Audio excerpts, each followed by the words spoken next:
Nos deshacemos de la propiedad, padre. Deberás marcharte antes del final del mes. Esas fueron sus palabras, secas, heladas, sin un simple «¿Cómo te encuentras, papá?», sin abrazo cálido, sin sonrisa, ni una mirada que mostrara consideración. Simplemente apareció acompañado de ese jurista delgado vestido con traje azul oscuro, portando un maletín entre las manos, y pronunció el veredicto como si estuviera entregando correspondencia cualquiera. Me encontraba sentado degustando mi café negro y una tortilla tibia con chile chipotle en el plato.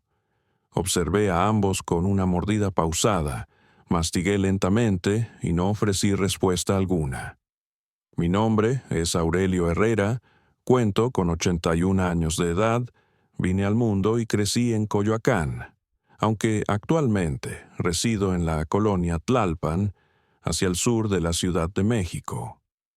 Transcurrí prácticamente toda mi existencia en esta misma vivienda, una casa modesta pero acogedora que edifiqué con mis propias manos junto a mi esposa Carmen Elena, piedra por piedra. Cada esquina de esta morada alberga una memoria. Aquí mis descendientes dieron sus primeros pasos, pronunciaron sus primeras palabras. Aquí derramé lágrimas cuando perdí a mi Carmen, y aquí también comprendí a guardar silencio cuando el mundo exigía que alzara la voz. Porque existen dolores que no se gritan, se absorben. El letrado parecía intranquilo, como si supiera que estaba ejecutando algo incorrecto. Era un joven muchacho, no tendría más de 30 años. Portaba anteojos de armazón fino y se expresaba con una voz educada pero distante. Abrió el maletín, extrajo unos documentos y los depositó sobre la mesa. Su hijo y su esposa ya rubricaron el acuerdo de transferencia. La propiedad está legalmente cedida. Solo resta que usted desocupe el inmueble. Yo ni toqué el documento. Continué degustando mi tortilla, bebí un sorbo del café y limpié mi boca con el paño que tenía en el regazo. Interesante, fue todo lo que expresé. Ni una emoción en el semblante, pero internamente el pecho me ardía. Me contemplé por dentro en ese instante, un anciano de manos curtidas, piel morena, rostro repleto de huellas del tiempo, pero con los ojos aún vivaces, muy vivaces. Comprendía lo que eso significaba. Y no se trataba únicamente de perder la casa, era ser desechado como si fuera un mueble deteriorado, un obstáculo. Y lo más doloroso, proviniendo de alguien a quien cargué sobre mis espaldas durante años. Su nombre es Roberto, mi primogénito, a quien proporcioné educación, alimento, refugio, a quien trasladé en brazos al hospital cuando padecía asma, cuando nadie deseaba levantarse de madrugada, a quien defendí incluso cuando cometía errores en la adolescencia y me contactaban del colegio. El mismo que hoy ingresa aquí con un abogado y pretende expulsarme. Entonces, ¿usted comprendió, señor Herrera?, preguntó el muchacho del traje. Lo miré directamente a los ojos con calma, pero firmemente. Lo comprendí, joven, perfectamente. Roberto ni se movía. Permanecía de pie, con los brazos cruzados mirando al suelo. Ni el valor de observarme poseía. Y aún así me pregunté, ¿tendrá alguna duda en el corazón? ¿Un poco de arrepentimiento? Pero no.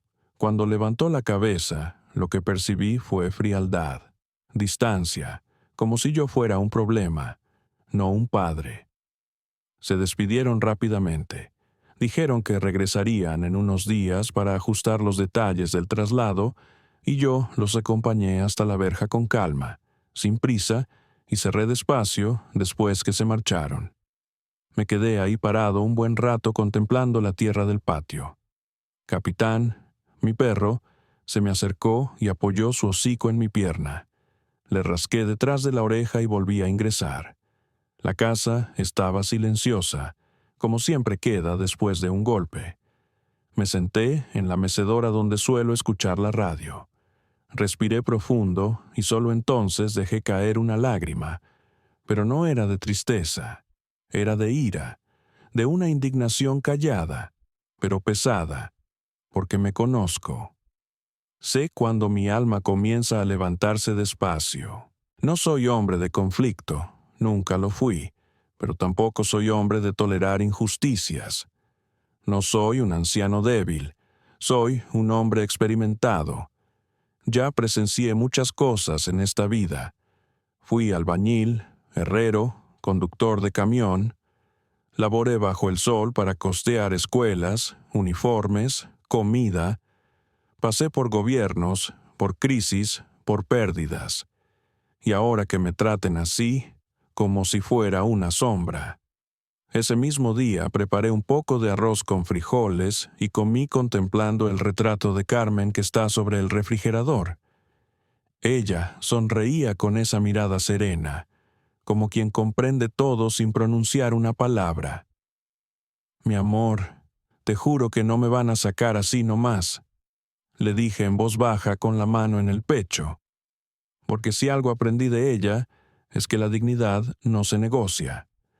Después del almuerzo, fui al cuarto y saqué de debajo del colchón una carpeta vieja.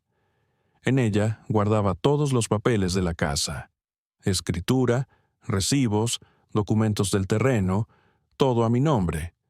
No había ningún poder legal, nada que le otorgara a Roberto el derecho de vender sin mi consentimiento, lo que significaba que ese contrato tenía trampa, algo sucio y tal vez algo ilegal. Guardé los papeles otra vez, pero esta vez con otra intención, y por primera vez en mucho tiempo dormí con una sonrisa leve en los labios. Al día siguiente fui a la parroquia de San Agustín. Encendí una veladora para mi Carmen y agradecí por la paz que siempre me enseñó a cultivar, incluso en los momentos más duros. Luego pasé por el centro de Tlalpan. Compré unas tortillas recién hechas y me senté en la plaza a observar la vida pasar. Niños corriendo, ancianos jugando dominó, vendedoras gritando, tamales, tamales calientitos. Y pensé, la vida no se acaba porque uno fue traicionado. Se comienza otra vez. Volví a casa con la mente más clara. Ya sabía lo que tenía que hacer, pero no tenía prisa porque, como decimos en el rancho, toro viejo no embiste. Espera el momento. Ellos creen que me agarraron desprevenido, que el viejo come con cucharita, que no tengo fuerza. Pero se olvidaron de algo. La fuerza más peligrosa es la que viene del silencio. Después de esa visita pasé 2 noches casi sin dormir. Me despertaba a cada rato con la imagen de Roberto parado en mi cocina, con los brazos cruzados, con esa cara dura como si yo fuera un desconocido. A veces uno cree que conoce a los hijos que cría, hasta que un día la vida te muestra lo contrario. Yo todavía no lograba entender en qué momento mi hijo dejó de ser familia para convertirse en amenaza. Pero si algo estaba claro, era que no podía quedarme de brazos cruzados esperando a que me sacaran como a un perro. No, este viejo ya vivió demasiado como para aceptar una humillación así. El miércoles por la mañana me puse una guayabera limpia, me peiné lo mejor que pude frente al espejo y salí caminando rumbo al centro de Tlalpan. Mi paso era lento, pero firme.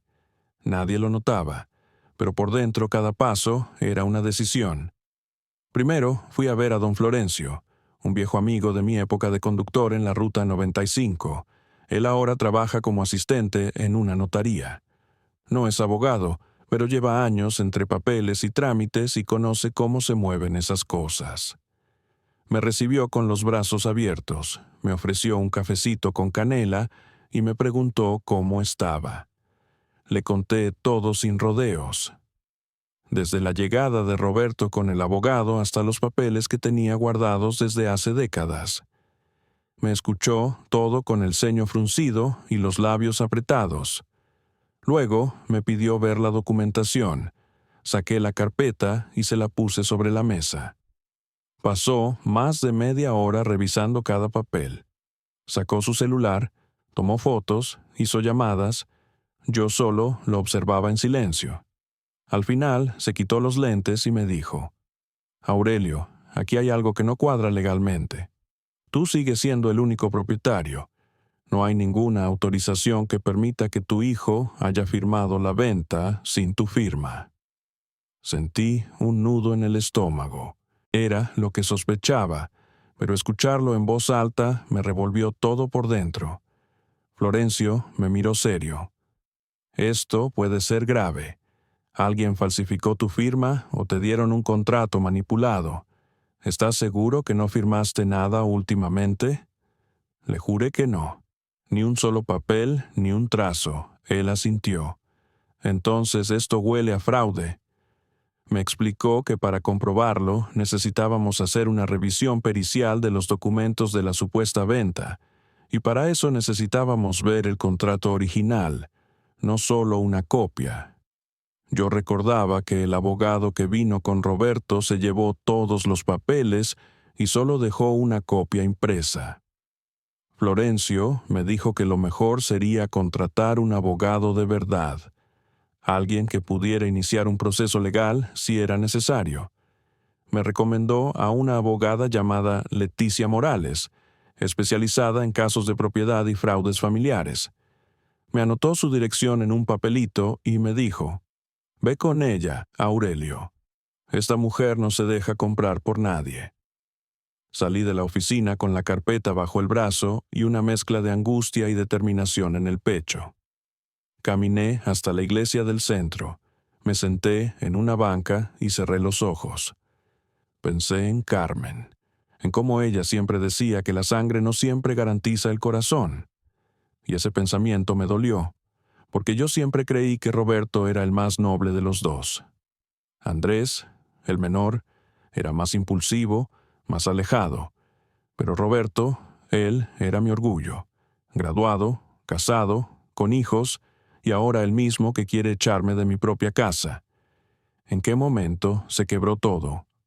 Al día siguiente, tomé el metro rumbo a la colonia del Valle, donde tenía su oficina la licenciada Leticia. El trayecto fue largo, y mientras el vagón avanzaba, iba repasando toda mi vida como si fueran fotografías. Carmen con su delantal lleno de harina, Roberto jugando con un camión de madera que le hice con mis propias manos, las navidades en el patio con luces colgadas en los árboles. Todo eso ahora parecía tan lejano.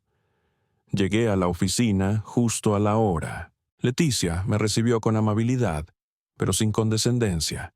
Me gustó eso. Era una mujer de unos 45 años, cabello recogido, mirada directa. Le expliqué todo desde el principio. Escuchó con atención, tomó notas, pidió ver los documentos. Después de revisarlos, me miró fijo. «Señor Herrera, aquí hay materia. Si lo que usted me dice es cierto, estamos frente a una posible usurpación y falsificación de documentos. Y eso no se soluciona con diálogo familiar. Eso se resuelve en tribunales». Le pregunté si eso implicaba meter a mi hijo a la cárcel. Ella respiró hondo. «Eso depende. Pero antes que cualquier castigo, lo primero es defender su derecho, su casa, su dignidad». Esa palabra me hizo tragar saliva. Dignidad. Sentí que Carmen me apretaba la mano desde otro mundo. Leticia me propuso iniciar de inmediato una solicitud de revisión del contrato en el registro público de la propiedad y paralelamente una demanda de nulidad por firma apócrifa. Le dije que sí, sin dudar.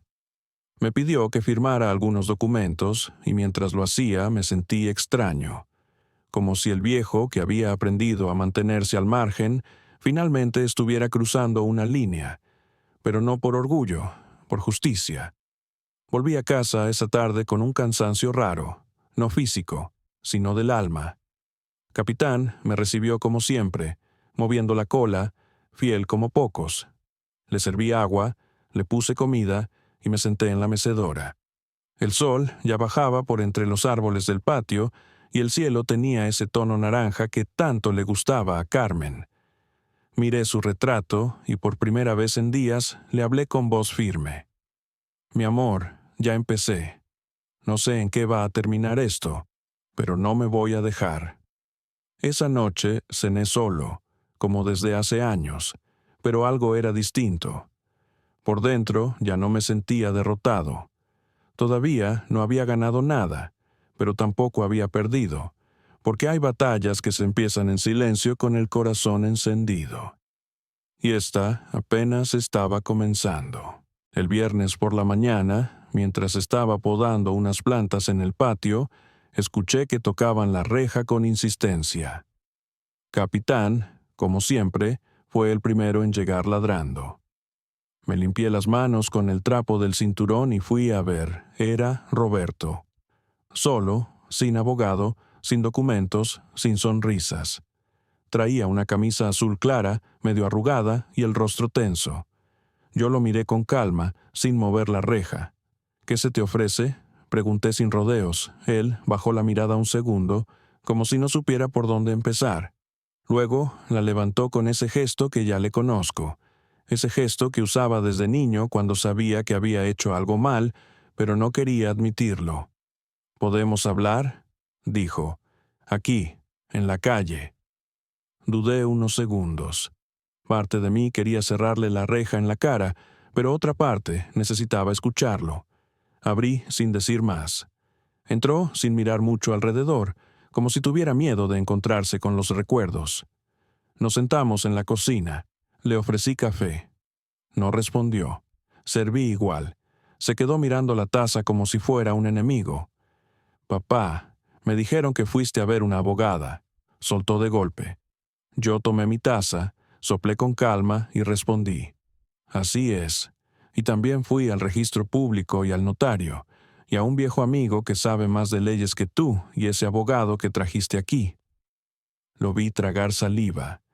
El rostro le cambió de preocupación a rabia contenida. Papá, no hacía falta llegar a eso. Pudiéramos haberlo hablado como familia, dijo con voz baja pero cargada. Lo miré firme.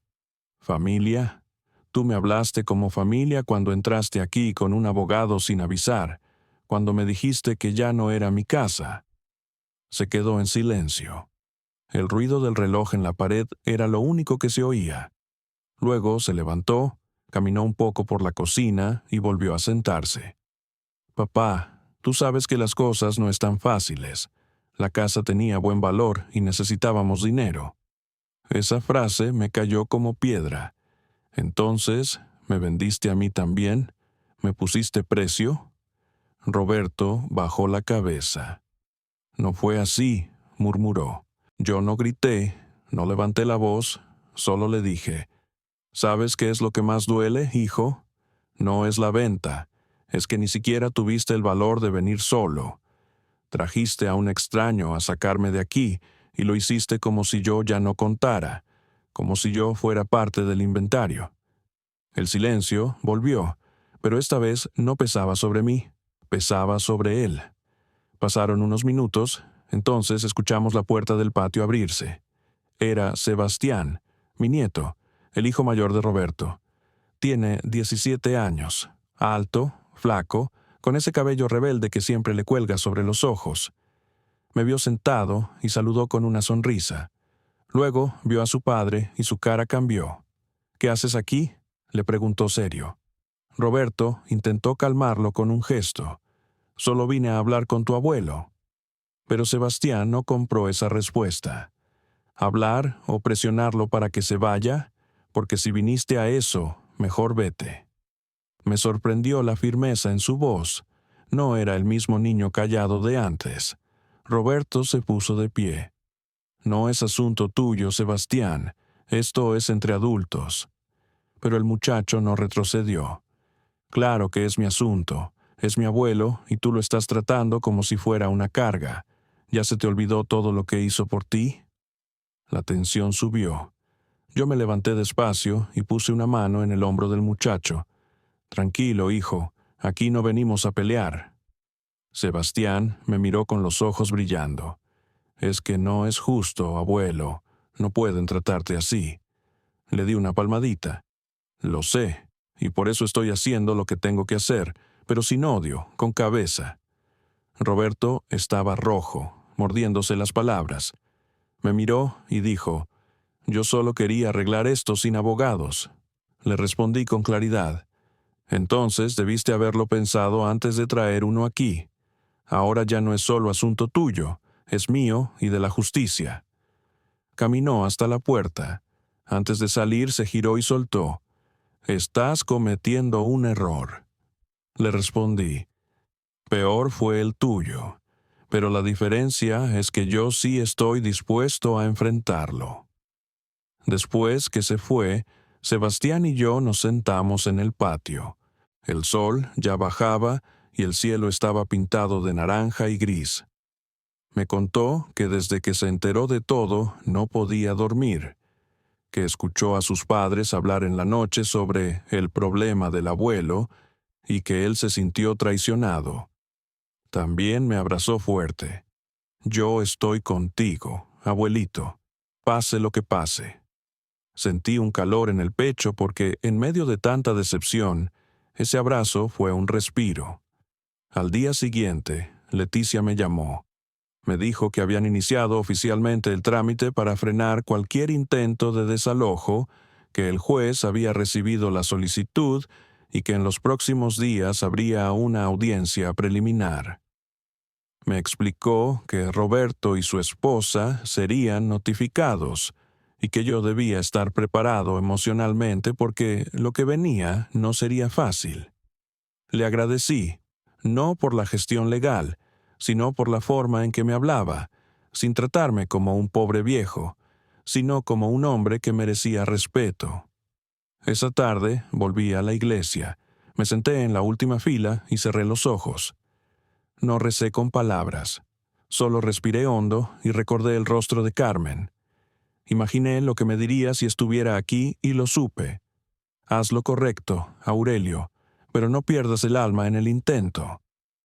3 días después de la visita de Roberto, tocaron la puerta de su casa en la colonia Portales. Era un actuario del juzgado con la notificación en mano. Una demanda formal de nulidad por firma falsa y suspensión inmediata de cualquier operación sobre la propiedad.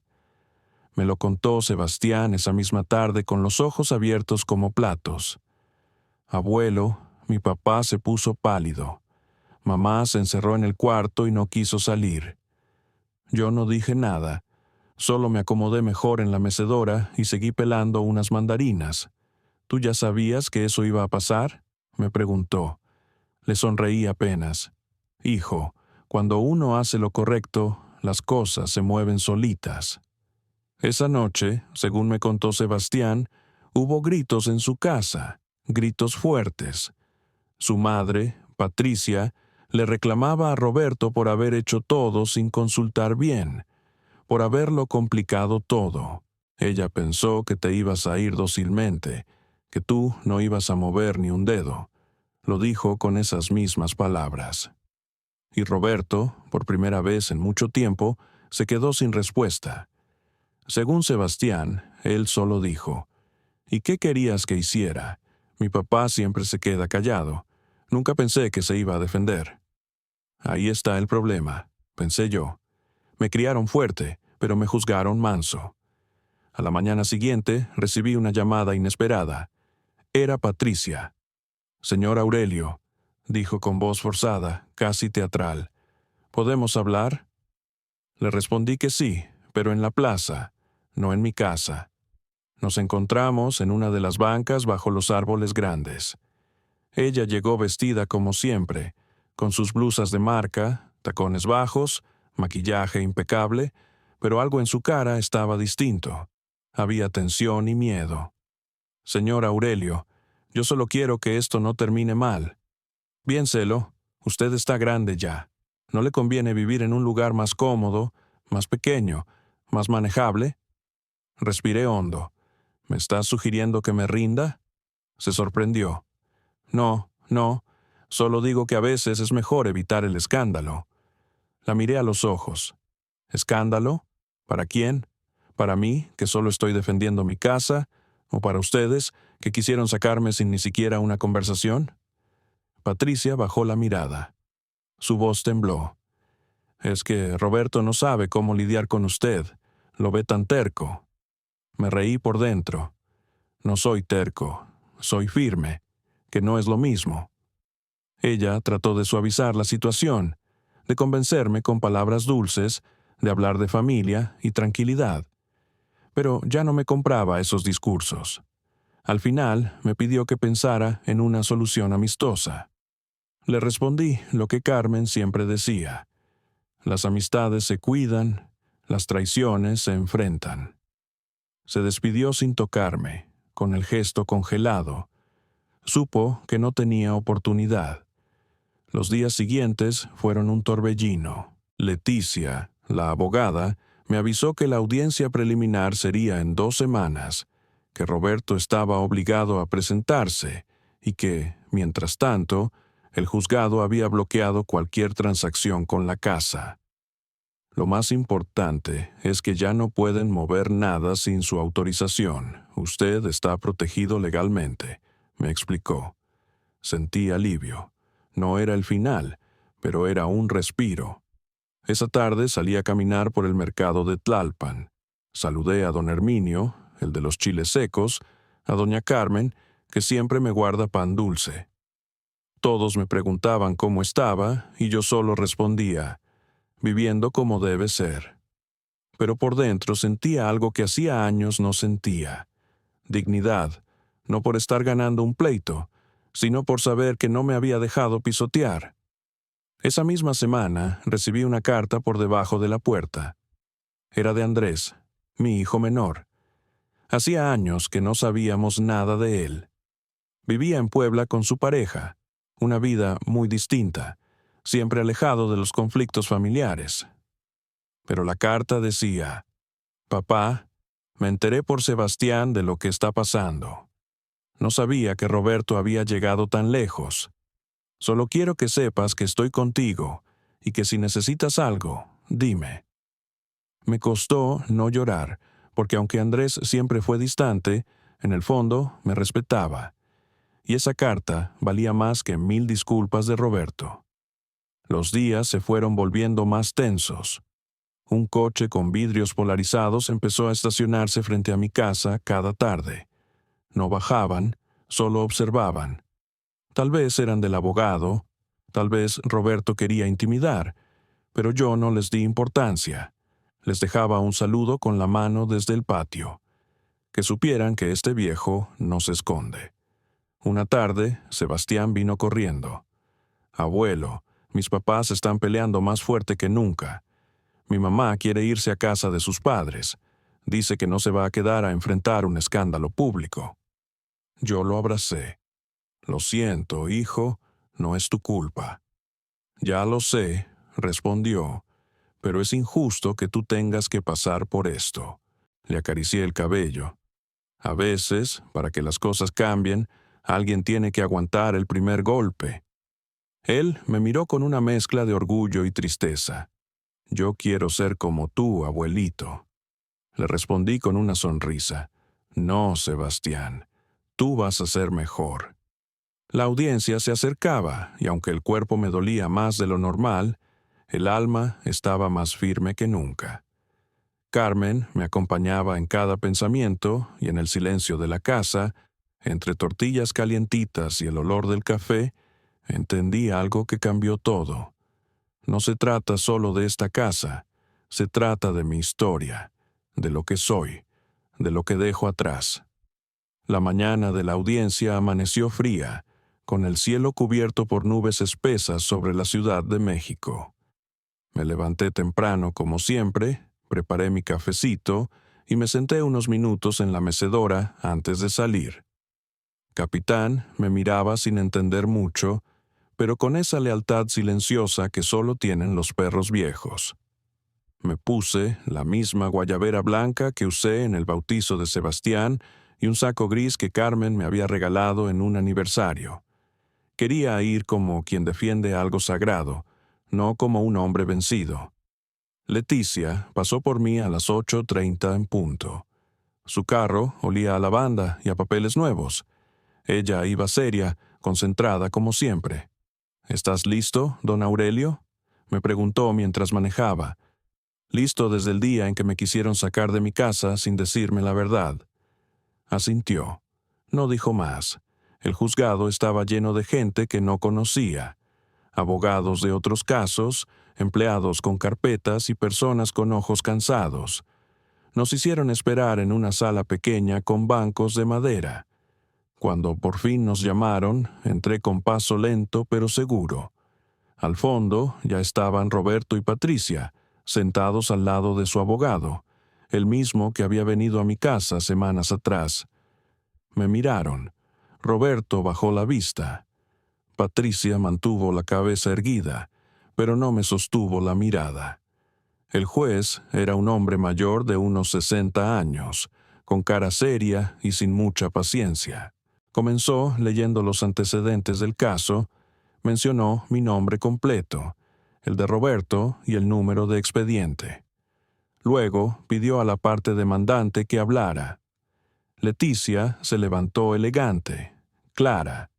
Explicó que yo era el único propietario legal del inmueble desde hacía más de 40 años, que no existía poder notarial ni documento alguno que permitiera a mi hijo vender la propiedad, y que, por lo tanto, la firma del contrato era falsificada. Solicitamos, su señoría, la nulidad del contrato de compraventa por ser un acto fraudulento y que se inicie la investigación penal correspondiente en caso de comprobarse la falsificación de firma. Concluyó con voz firme. El abogado de Roberto pidió hablar. Dijo que su cliente actuó pensando en el bienestar familiar, que la venta era un intento de resolver situaciones económicas y que hubo un malentendido en la forma, pero no en la intención. Yo me tragué una carcajada. Qué fácil resulta disfrazar la avaricia con palabras bonitas. El juez pidió entonces mi declaración. Me levanté, caminé hasta el frente y me apoyé en el borde de la mesa. Miré a Roberto y luego al juez. Señoría, esta casa no es solo paredes y techo. Es el lugar donde crié a mis hijos, donde enterré a mi esposa, donde he llorado solo durante años sin que nadie me viera. No soy rico, no tengo mucho, pero esto es mío. Lo construí con mis manos, lo firmé con mi vida. Y hoy alguien que yo traje al mundo quiso arrebatármelo como si yo no existiera. Me detuve un momento. El juez me escuchaba sin parpadear. Yo no vine aquí a pelear por ladrillos. Vine a que se respete mi nombre. Y si alguien cree que porque tengo arrugas y camino más lento ya no valgo nada, está muy equivocado. Volví a mi lugar. El silencio en la sala pesaba como plomo. El juez pidió entonces el análisis grafológico de la firma. Leticia lo había solicitado días atrás y ya estaba en el expediente. Se leyeron los resultados. La firma del señor Aurelio Herrera en el contrato de compraventa no coincide con las muestras comparativas realizadas. Se confirma que fue falsificada. Patricia se tapó la boca con la mano. Roberto cerró los ojos. Ahí no había más que decir. El juez ordenó la suspensión definitiva del contrato de venta, la nulidad del acto, y solicitó que el Ministerio Público abriera una carpeta de investigación por posible falsificación de documentos. Yo no celebré, no levanté los brazos, solo respiré fuerte, como quien vuelve a llenar los pulmones después de haber sido sumergido por mucho tiempo. Afuera, Sebastián me esperaba con una bolsa de pan dulce. «Ganaste, abuelo», me dijo con emoción. Lo abracé. No gané, hijo, solo defendí lo que era justo. Caminamos juntos hasta la esquina. Leticia me acompañó también. Me agradeció la confianza. Usted me enseñó que hay batallas que se pelean sin levantar la voz. Le agradecí de vuelta, no con palabras, con una mirada que decía todo. Días después, Roberto vino solo a la casa. No tocó la reja, se quedó parado del otro lado. Lo vi desde el patio. No gritó, no pidió entrar, solo me dijo, «Papá, lo siento». No respondí, no por orgullo, sino porque hay heridas que no se curan con disculpas. Solo asentí con la cabeza y volví a entrar. No sé qué pasará con él, ni con su matrimonio, ni con todo lo que construyó lejos de mí. Pero sé que esta casa seguirá en pie, y más importante aún, yo también. Después de la audiencia, la casa se volvió más silenciosa que nunca. No por tristeza, sino por descanso. Por primera vez en muchos años sentí que ese techo no pesaba sobre mí, sino que me protegía de nuevo. Capitán lo notó también. Se echaba más cerca de mí, como si entendiera que algo profundo había cambiado. Me levantaba cada mañana con menos angustia en el pecho. Tomaba mi café con más sabor y mis pasos, aunque igual de lentos, se sentían más firmes. Roberto no volvió a aparecer. Después de aquella disculpa breve y seca frente a la reja, no supe más de él.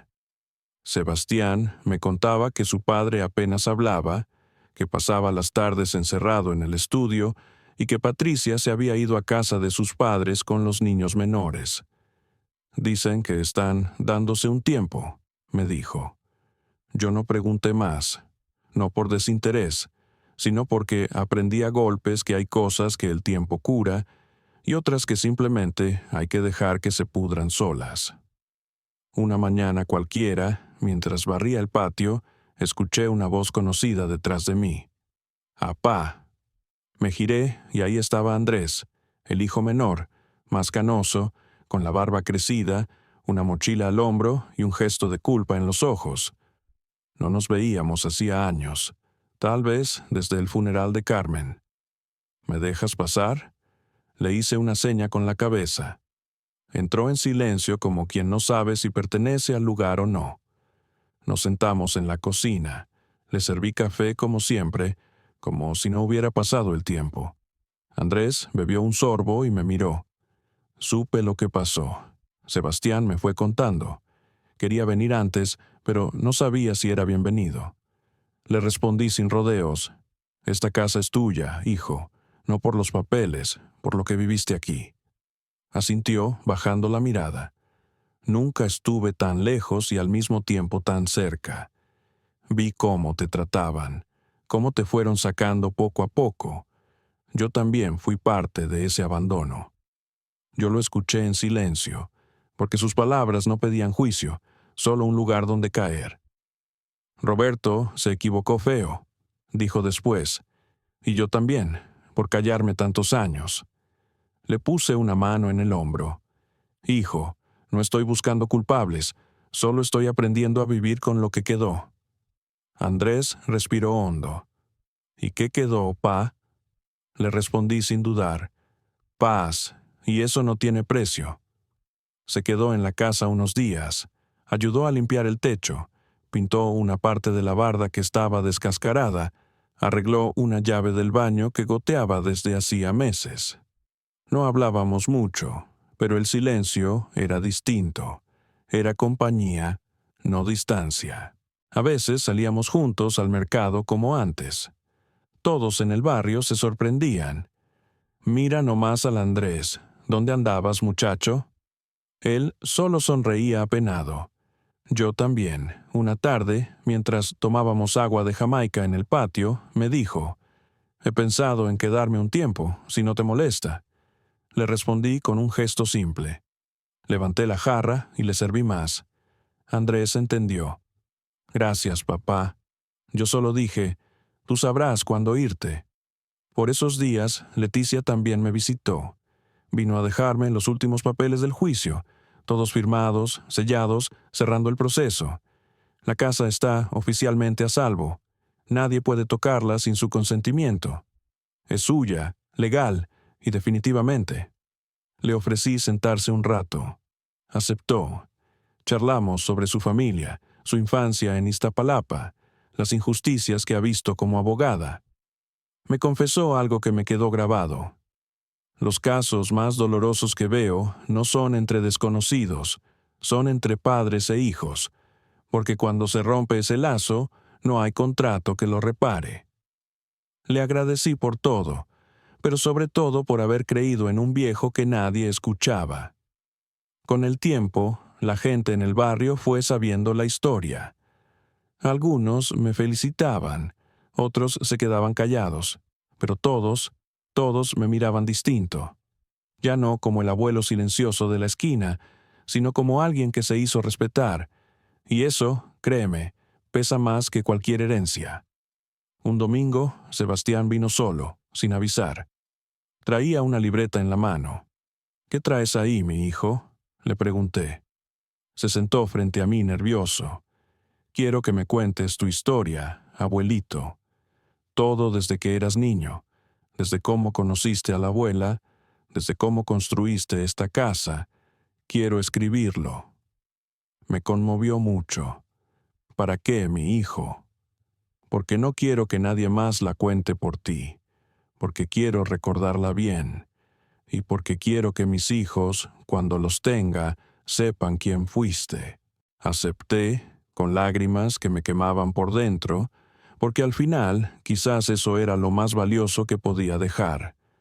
Mi voz, mi historia, mi verdad escrita por alguien que sí quiso escuchar. Sebastián llegó temprano ese sábado con una libreta de espiral, un termo con café y 2 conchas del pan que le gusta.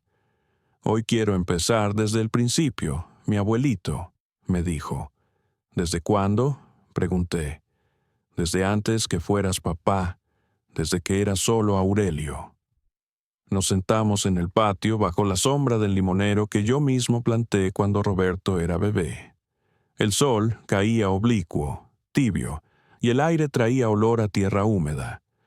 Yo lo miré un momento, tan joven, con los ojos llenos de curiosidad, y le dije: «Está bien, pero escucha con el corazón, no solo con los oídos, porque hay cosas que no se pueden escribir, solo se sienten». Tomó nota desde la primera palabra. Le conté que nací en 1944 en Coyoacán, cuando las calles aún eran de terracería y los burros pasaban cargando leña. Que mi padre fue carpintero y mi madre costurera. Éramos 7 hermanos, y aunque comíamos frijoles todos los días, nunca nos faltó un techo ni una mano que nos acariciara la frente al dormir. Le hablé de mi primer trabajo limpiando botas afuera del mercado de San Juan, donde aprendí a mirar a los hombres a los ojos. Ahí, mi hijo, entendí que el respeto no se exige, se gana. Sebastián escribía en silencio, con atención. A veces me pedía que repitiera una frase, otras veces solo asentía conmovido. Le conté cómo conocí a Carmen. Fue en una kermés de la iglesia en San Agustín. Ella vendía tamales con su tía. Yo llevaba puestos unos zapatos que me apretaban, pero igual me animé a invitarla a bailar. Bailamos 2 canciones y luego me dijo que ya no, que tenía que cuidar la olla de los verdes. Sonreímos los dos. «¿Y cómo supiste que era ella?», me preguntó. «Porque cuando se fue sentí que me arrancaba el aire y no quería que eso me pasara con nadie más». Pasaron las horas y le conté cómo empezamos a construir esta casa. Al principio eran solo 2 cuartos y un baño, sin acabados, sin lujos. Carmen y yo dormíamos en un colchón en el suelo y la cocina era una parrilla afuera, pero era nuestro. Cada ladrillo lo puse con mis manos, cada clavo, cada pedazo de alambre. Esta casa no la compré, Sebastián. La sembré como se siembra un árbol. Y él lo anotó exactamente así. Luego vinieron los hijos. Roberto nació primero, fuerte, llorón, con un mechón que nunca se le acomodaba. Carmen decía que iba a ser terco como yo, y lo fue. Andrés nació 3 años después, más tranquilo, más callado. Yo trabajaba de conductor para una empresa de transportes. Carmen cuidaba la casa y cosía ropa para vecinas. No era fácil, pero éramos felices. Nunca faltó tortilla en la mesa ni cariño en las noches, le dije. A medida que hablaba, notaba que Sebastián no solo escribía con lápiz, escribía con el alma. Me miraba con esos ojos que no juzgan, que solo quieren entender. Le conté cómo perdí a Carmen. Cáncer en el páncreas, rápido, cruel, silencioso. Me quedé solo con la casa y con el eco de su risa. Después de su partida, los días se hicieron más largos y los hijos más distantes. No me det.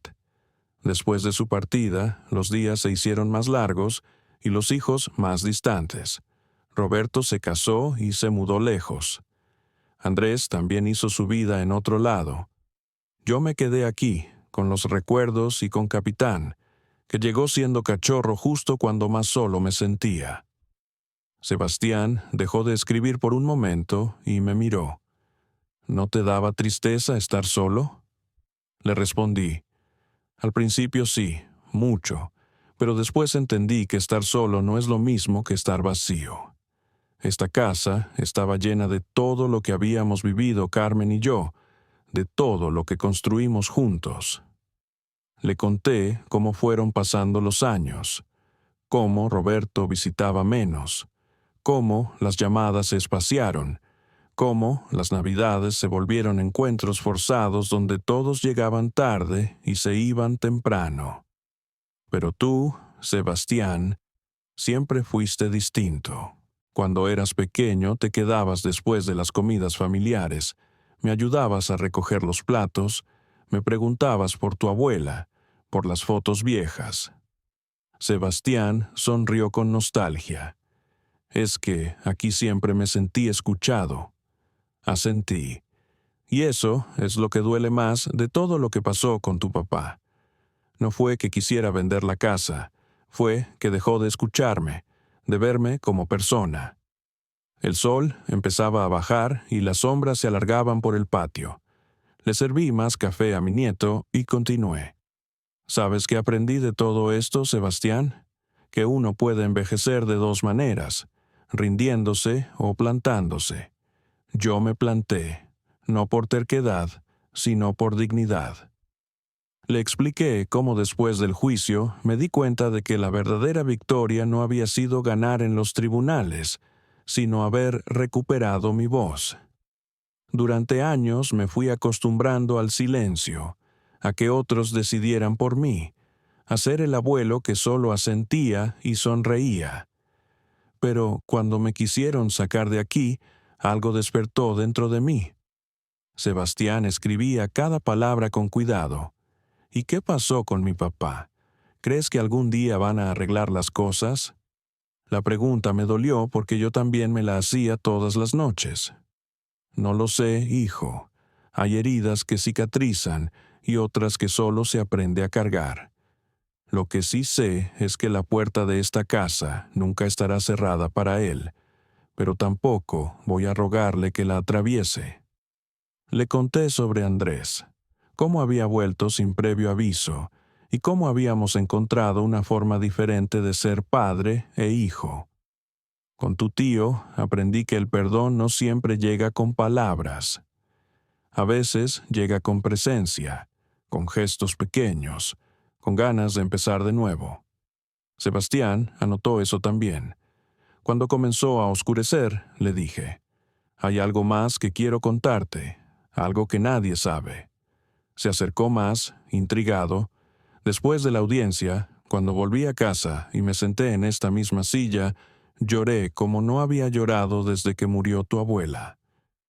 Pero no de tristeza, Sebastián. Lloré de alivio, porque por primera vez en años me sentí vivo otra vez.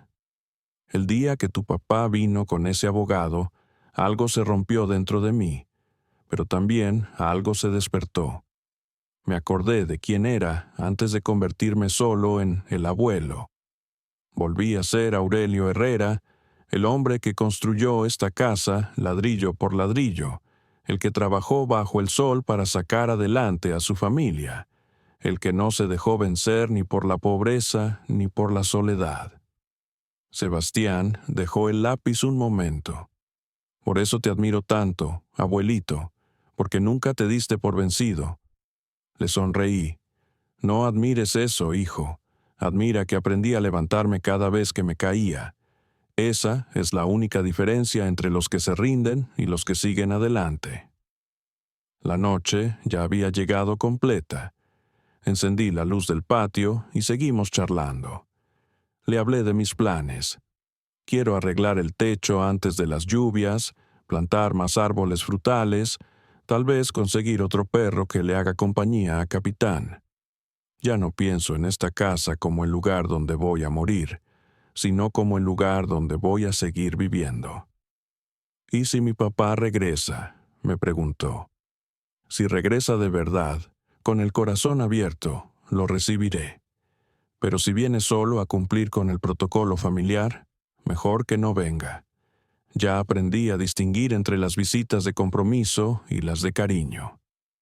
Sebastián cerró la libreta con cuidado. Gracias por contarme todo esto, abuelito. Siento que ahora te conozco de verdad.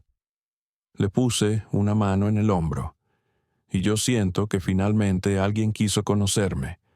No al abuelo que todos esperan que sea, sino al hombre que siempre he sido. Esa noche, después de que Sebastián se fue, me quedé un rato más en el patio. Capitán se acercó y puso su cabeza sobre mis pies. Miré las estrellas, respiré el aire fresco de la noche y le hablé a Carmen en silencio. Mi amor, ya no tengo miedo. Esta casa va a seguir en pie y yo también. Los que se tengan que ir, que se vayan. Los que se tengan que quedar, aquí estarán. Pero yo ya no me muevo de aquí. Al día siguiente, amanecí temprano. Como siempre, preparé mi café, le di de comer a Capitán y salí al patio a regar las plantas. Era un día cualquiera, pero se sentía distinto. Ya no había angustia en el aire, ya no había miedo tocando a la puerta.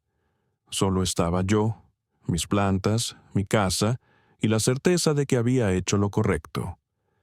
Andrés bajó de su cuarto y me ayudó a tender la ropa que habíamos lavado el día anterior.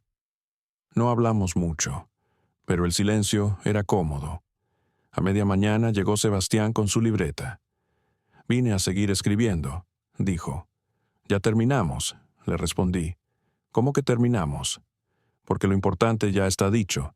Lo que sigue ya no es historia, es vida. Pero se quedó anyway, y entre los tres arreglamos una banca del jardín que estaba coja. Mientras Andrés buscaba herramientas, Sebastián me dijo, «Abuelo, ayer pensé mucho en todo lo que me contaste. ¿Sabes qué es lo que más me impresiona?» «¿Qué?» «Que nunca hablaste con rencor de mi papá. Hablaste con dolor, pero sin odio». Le respondí, «Es que el odio cansa, hijo, y yo ya estoy muy viejo para cargar cosas pesadas». Esa tarde, los tres comimos juntos en la mesa de la cocina. Andrés había hecho unos quesadillas con el queso que trajo de Puebla. Sebastián contó chistes que había leído en internet. Yo solo los escuchaba reír y pensaba en cómo la vida te da sorpresas cuando menos las esperas. Había perdido un hijo, pero había recuperado otro. Había ganado un pleito, pero más importante, había recuperado mi dignidad. Después de comer, mientras Andrés lavaba los trastes y Sebastián hacía su tarea en la mesa, yo me senté en la mecedora y cerré los ojos. Por primera vez en mucho tiempo, el futuro no me daba miedo.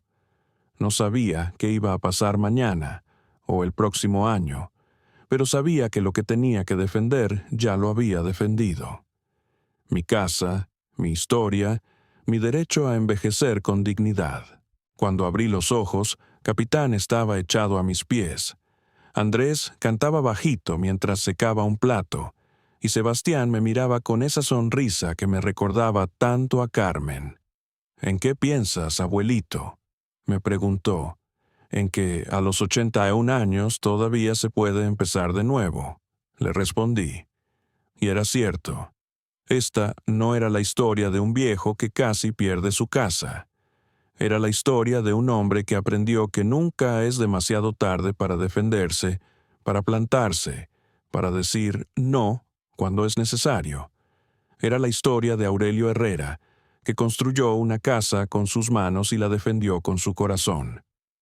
El sol se puso esa tarde como se pone todos los días, pero yo lo vi distinto. Ya no era el final de otro día solitario, era el comienzo de todo lo que me quedaba por vivir. Y me quedaba mucho, estaba seguro de eso, porque hay hombres que se van apagando poco a poco y hay hombres que se encienden cuando más se necesita. Yo decidí ser de los segundos. Y esta casa, mi casa, seguirá siendo testigo de esa decisión cada amanecer que me regale la vida.